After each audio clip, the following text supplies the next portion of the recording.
The rise of car subscription services. Are they worth it? Car subscription services are revolutionizing how we drive. Companies like Care by Volvo, Porsche Drive, and Fair let you access vehicles for a monthly fee that includes insurance, maintenance, and roadside assistance. No long-term contracts required. As urban lifestyles favor flexibility over ownership, subscriptions are booming. But are they worth it? How they work.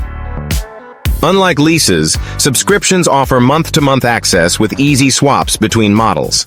Drive a Volvo XC40 one month, a Porsche 911 the next. Services like Book by Cadillac even deliver cars to your door. Everything, insurance, taxes, repairs, is bundled into one payment, simplifying life for city dwellers who hate car hassles. The benefits. The big draw? Variety and convenience. Test luxury cars or EVs without buying. For high-end rides, one $500 month beats dropping $80,000 up front. No surprise repair bills, no depreciation worries.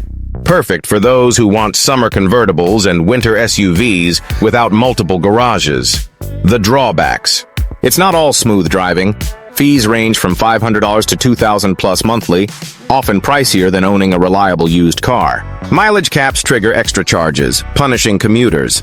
Availability is mostly urban, leaving rural drivers out.